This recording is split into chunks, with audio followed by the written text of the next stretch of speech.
Bonjour et bienvenue sur la chaîne Civile pour vous.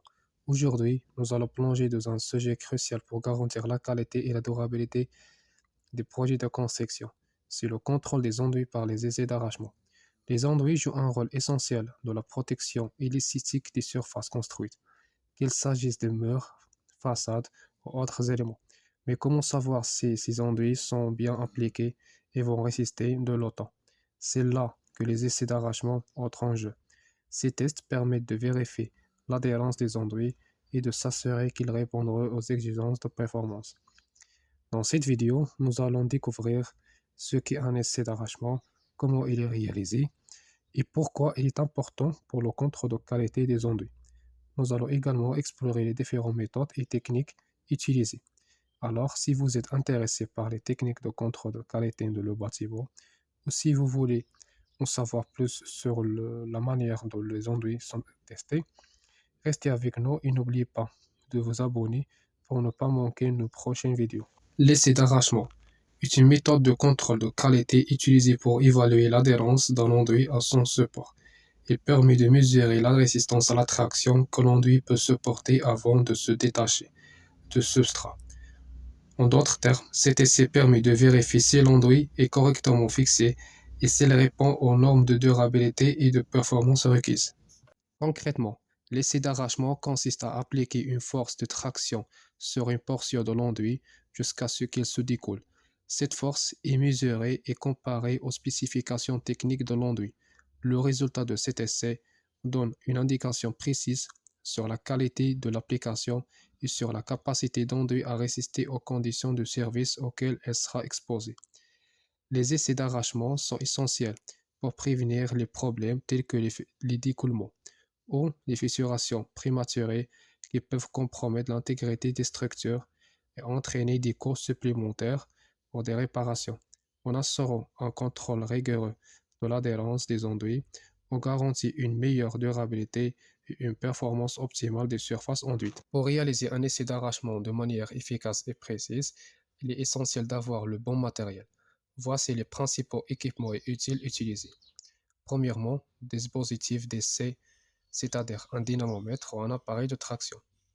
Un dynamomètre est utilisé pour mesurer la force d'arrachement et doit être calibré avec précision pour garantir des résultats fiables. Les dynamomètres peuvent être manuels ou électroniques, et certains modèles incluent des capacités d'enregistrement et d'analyse des données. Un appareil de traction est un appareil plus sophistiqué qui permet une application uniforme de la force et une mesure précise de l'adhérence. Il est souvent utilisé dans des laboratoires spécialisés. Deuxièmement, adhésifs et disques d'essai. Les disques ou cylindres d'adhésif sont nécessaires pour fixer le dispositif de traction à l'enduit. Ces adhésifs doivent être spécialement conçus pour garantir une adhérence optimale et éviter les erreurs dans les mesures. De plus, des cols spécifiques sont parfois utilisés pour fixer le disque d'essai sur la surface enduite. Il est important de choisir une colle compatible avec les matériaux testés. Troisièmement, utile de préparation de la surface, comme spatule ou grattoir, qui sont utilisés pour nettoyer et préparer la surface avant l'essai. Ces utiles permettent d'éliminer les débris ou les imperfections qui pourraient affecter les résultats. De plus, les chiffons sont aussi utilisés pour nettoyer la surface et s'assurer qu'elle est exempte de poussière ou d'autres contaminants.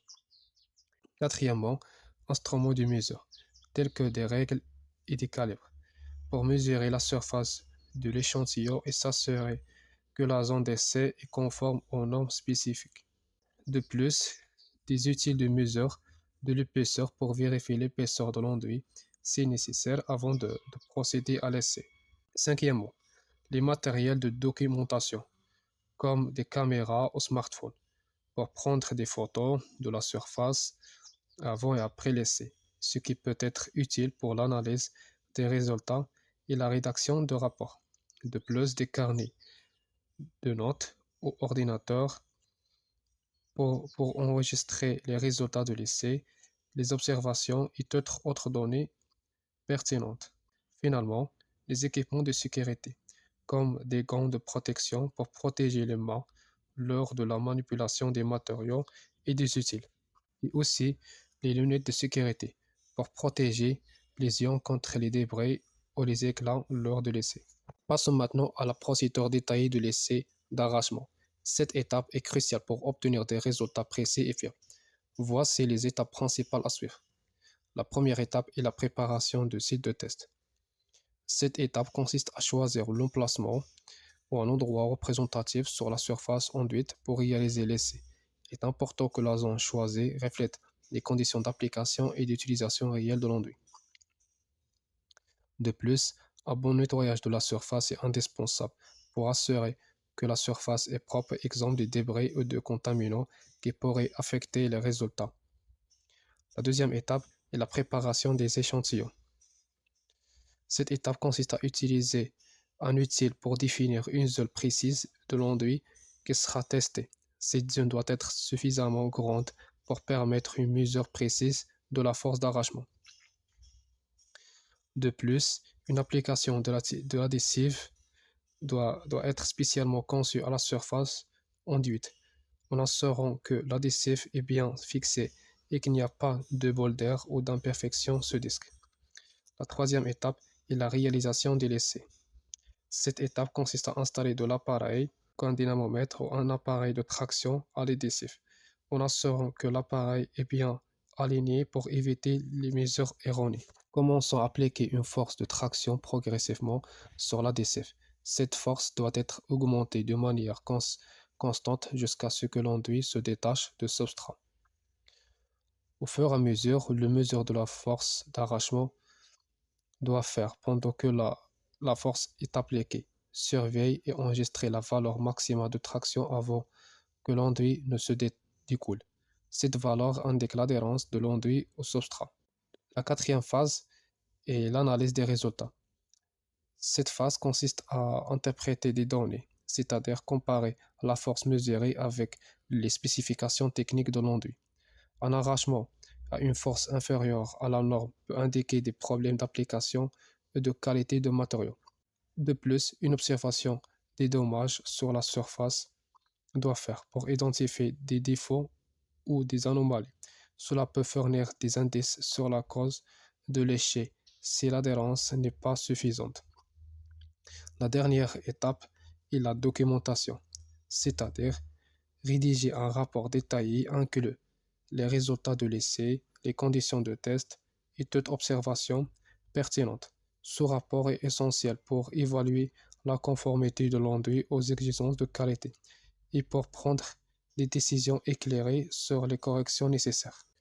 Méthode pour tester les enduits. Il existe plusieurs méthodes pour évaluer la qualité des enduits, chacune ayant ses propres avantages et applications spécifiques. Voici un aperçu des principales méthodes utilisées dans les essais d'arrachement des enduits.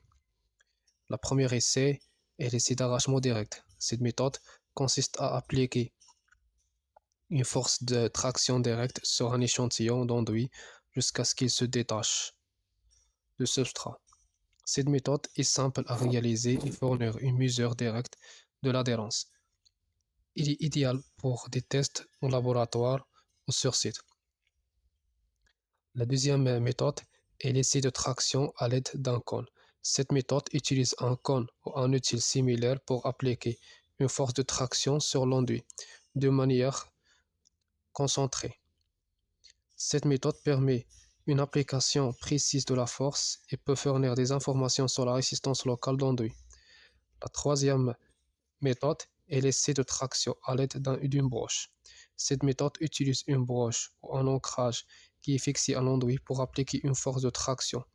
Il est utile pour tester l'adhérence sur des surfaces où les autres méthodes peuvent être difficiles à appliquer.